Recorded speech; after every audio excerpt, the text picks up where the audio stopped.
Hey, welcome back. If you're new, welcome. Welcome to the recovery family. My channel is about me talking about recovery, trying to help out the addicts, trying to help out the alcoholics, talk about family matters and life on life terms. Okay, if you like that, man, make sure you subscribe, give us a thumbs up, thumbs down, and let us know how you feel about this channel. So we got a special guest today, and it's my brother. And this is Spencer, man. Spencer's a good friend of mine. He's more than a friend. He's my brother. He's in the program with me. He's my road dog. He has a lot of good courage and wisdom to help the addict or the alcoholic. So he's going to give you his story on how he got clean. Okay. All right. My name is Spencer. I'm in the recovery process. And for me, how my recovery process has started, it started a long time ago, about a good solid... my recovery started about like 2.5 years ago, but I started using a little over about 12 years ago, about 10, 12 years ago. And a lot of that began due to some things that occurred in my life. One of the things that really opened that door for me to be on that destructive path was the fact that my mother had passed. I was about 17 years old. I was the only one in the house at the time when she ended up passing, and due to that fact, and the feelings and the emotions I was going through at the time, what I did is I shunned everybody in my family, friends, away from me, because I was so bitter and so hurt that the woman that I considered to be my best friend was taken away from me. I didn't want to be bothered with anything. So the aspirations I had in life, because I was in high school, I had plans on going to college and making something of myself. And due to that situation happening in my life, I kind of let all of that fall to the wayside, because I was so hurt and it was such a painful situation that I almost didn't want to go on living without her. So due to that, I started a process of a destructive pattern of me finding ways and means to get more drugs, alcohol, and due to that fact, it just continued to spiral out of control.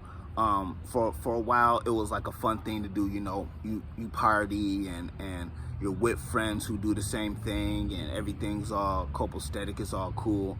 And it was usually like a weekend thing, and it was like that for some time, and eventually it became a habit, to where like it started to show up during my work week.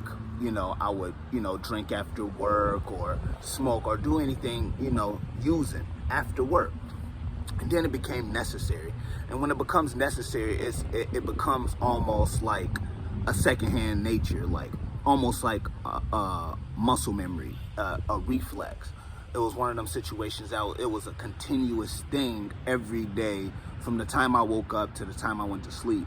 And granted, like, I was able to keep the job I had, but because I was working to be able to use, a lot of the money that I accumulated over that period of time was gone within a weekend, and due to that fact, I ended up, not being able to stay with family. I was bouncing from place to place. It was times where I was homeless. There's times where I was sleeping under gazebos.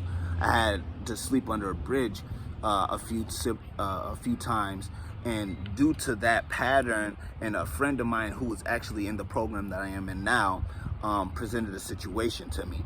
And how he went about doing it was actually really funny, because me being on this destructive pattern, I didn't want to hear nothing about like what I was going through. I was in total denial about how my life was just in shambles, and I had no grasp on what was going on with me. And due to that fact, the person who was in the program that I was in, he ended up putting me in a recovery facility. And after about a half hour, 40 minutes of continuous arguing with this individual, what happened was I was like, you know what, let me just give this thing a try. I don't know what's gonna happen. But I was more on the lock and loaded, where I was like, well, when I leave out of here, I'm gonna go back to doing what I was doing. And that's what my plan was. But as I stayed there, I was introduced to some people in this 12-step program that shed some light on some of the same issues that I dealt with when I was in active use. And due to that fact, it opened my eyes to realize like I can change. I can do better for myself. I don't have to go by this way of life to where I feel like I'm gonna die with a bottle in my hand. I'm gonna die with like drugs in my system. Like that, this is the way of life I'm gonna die by. Like I had seen people who've been down the road that I've been down tell me that I can also recover as well. I don't have to continue to be at the mercy of situations and circumstances presented to me in my usage and not have no control. They told me that I was powerless over the disease that I have that is called addiction. So when they introduced that thought pattern to me, I was like, let me listen to them, because they've been walking this path for some time. This is all new to me. I'm fresh, it's new to me. It's one of them situations where like, okay, I'm seeing them say this and they're saying that they came from this past. So how did they get from there to where they are today? And due to that fact, I was like, okay, I need to like pay attention.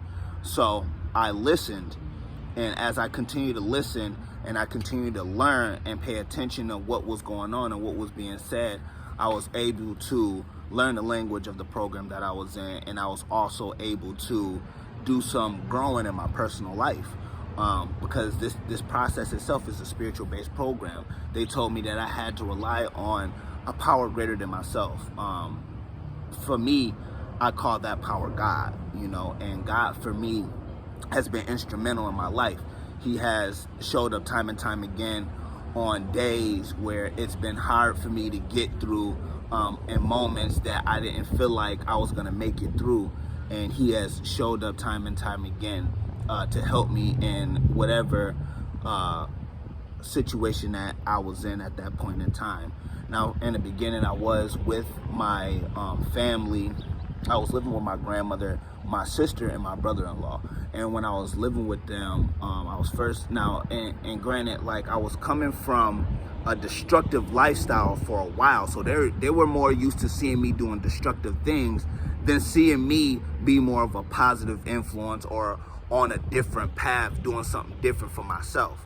So they gave me that opportunity. I stayed with them for a while, and what happened was my grandmother ended up moving to another city, and I was unable to stay with my sister and my brother-in-law. So due to another recovering person being in this program and in this process with me, and he was a friend of mine, he ended up helping me out, and I was staying with him for a while.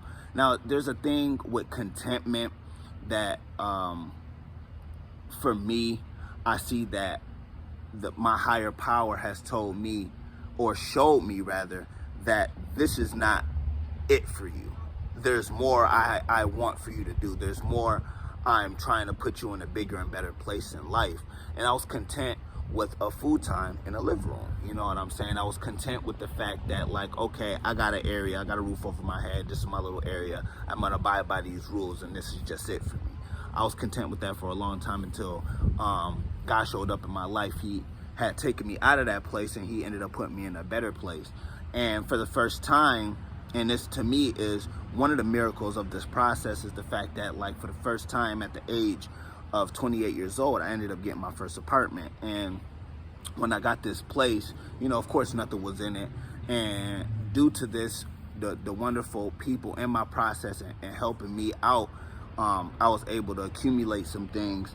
I was able to get a good job through this process, and I continued on this journey. Now, how I stay clean, for me, it's almost like trial and error. You know what I'm saying? Because life on life terms show up. It's not something that's going to be easy. Not everything is going to go my way, and it's just unrealistic. And due to that, I was able to get through some hard times in my life that I didn't want to face.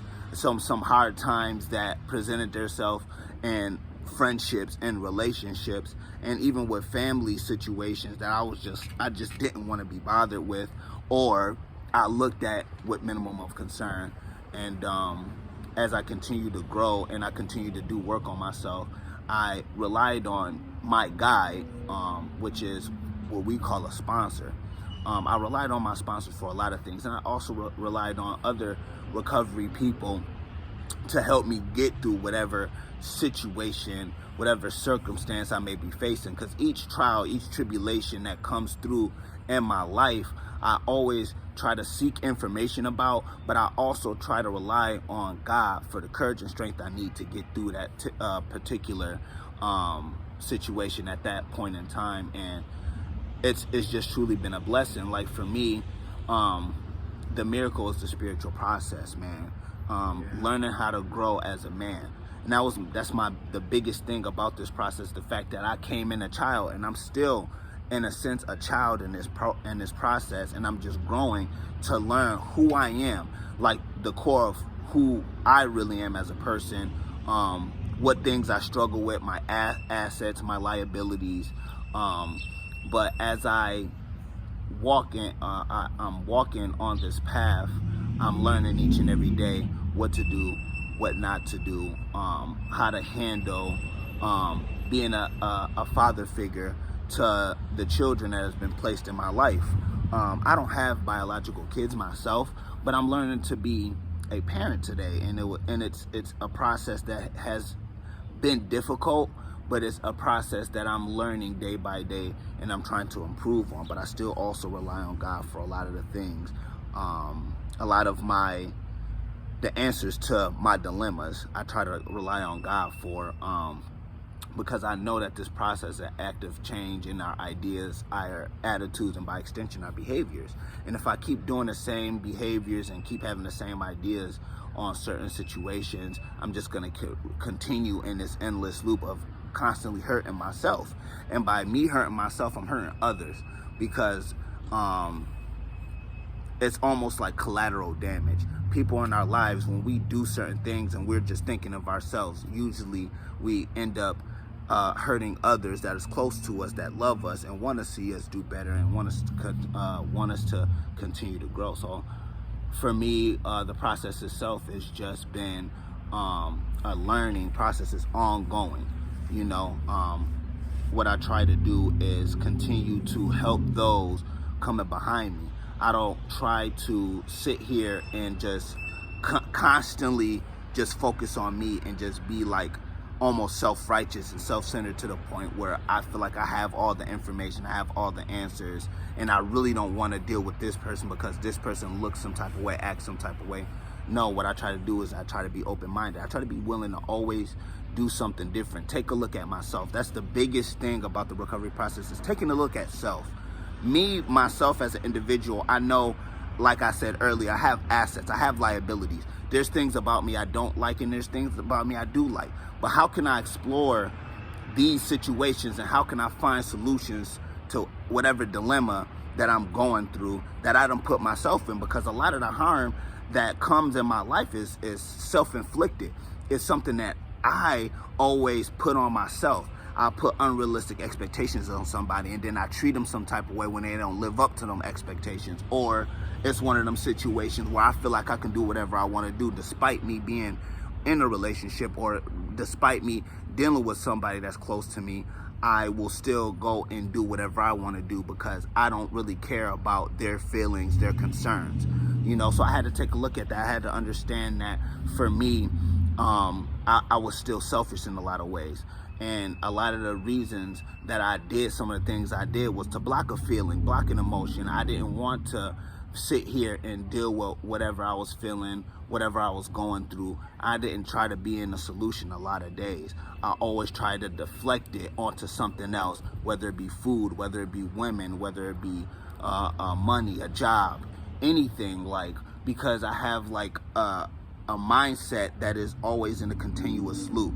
I have an addictive personality. By me having an addictive personality means that I have obsessive and compulsive behaviors. Like, I will get into something, if I like it enough, and it's one of them situations where it makes me feel good, I will continuously do it and do it and do it and do it to the max, to the extreme. Yeah. And when I do stuff like that to the extreme, usually it causes harm in some form or fashion, either to myself or to somebody else.